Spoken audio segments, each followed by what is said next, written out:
जातिवाद बना गए बाकी भाई अच्छा काम कैले रहले।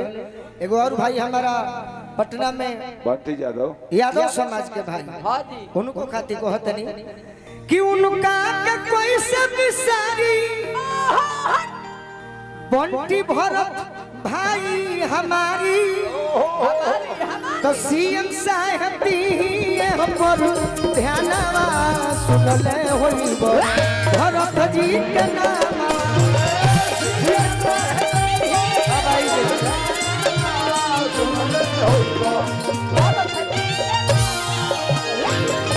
जरूरी रहल हमने के कलाकार बन जा आदेश ना करब जे बाकी विनती करब जे बाकी हमर बहिनिया के आदेश बा तो बाजावा ले ले बजनिया हो दुलिया ले ले एने तक ले कहां रे हो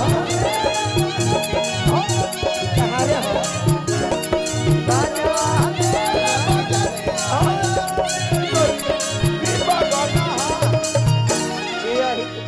दीपक कहाँ है?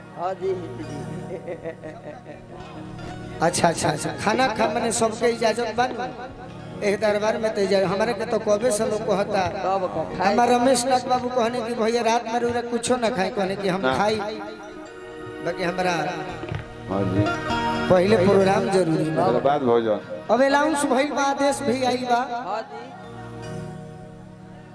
भोजन कर ले को होई कि खाना खाए के जे बाकी ना कहो ए दरबार में ऐसा ही दरबार बा ई तो ऐसा दरबार बा शिवानी एक लाइन हमारे जोरे गाती है अरे बेलौटी में भइल जे कर जनामावा सुनले होइबो भरत जी के नामवा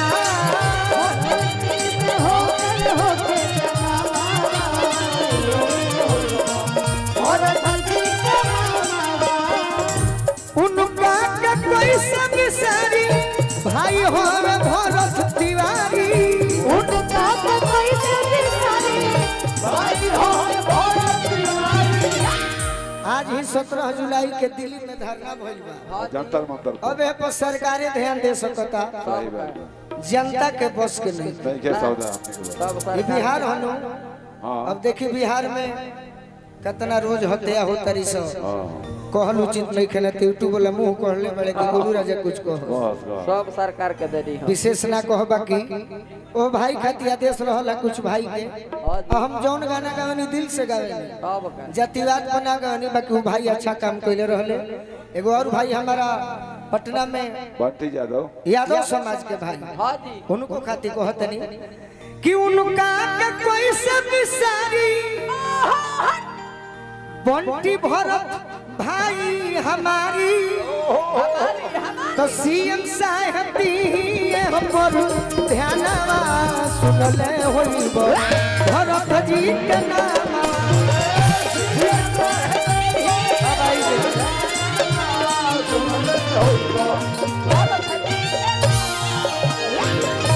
जरूरी रहल हमने के कलाकार बन जा आदेश ना करब जे बाकी विनती करब जे बाकी हमर बहिनिया के आदेश बा तो बाजावा ले ले बजनिया हो दुलिया ले ले एने तक ले कहां रे हो कहां रे हो। छोटा बच्चा छपरा सिवान का आन बान नहीं, भोजपुरी का भी लड़का भविष्य है। ये रघु राजा है, खूब सुंदर कलाकारी गायकी मेरे बाबू का। तो बस मैं आप गाइए, मैं ऐसे ही खड़ा हो गया। एक बार इस कलाकार के लिए भी ताली बजा के स्वागत कर दीजिए। यही भविष्य तो जरूर है और बहुत अच्छा कलाकार है बाबू। आइए। Hello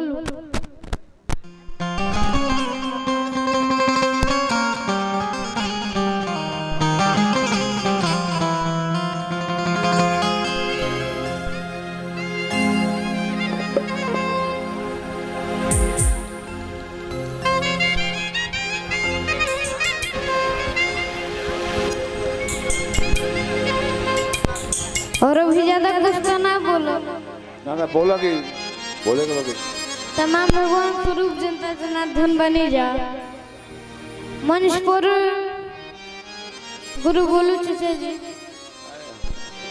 anchor Vicky Tiwari uncle जी बने, प्रियंका तिवारी जी, बहुत अच्छी गायिका बनी शिवानी दी, और बहुत अच्छा म्यूजिशियन टीम यूट्यूबर भी है लोग बनी जा।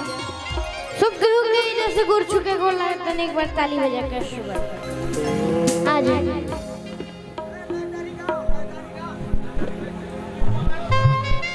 देखी गणेश जी वाला ना एगो पत्नी है एगो पति के भाव, जब पत्नी अपना पति से परेशान हो गई बारे तो बड़ा भाव में कहत क्या बारे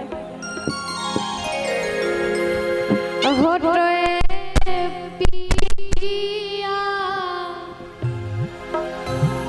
अरे लागो तलैले बोझा। ई गाना अभिनय हमारा रघुराजा पर्सनल से आइल बा, आप सभी प्यारा आशीर्वाद दी। पहिला रतिया बुझन बतिया, हेलो हेलो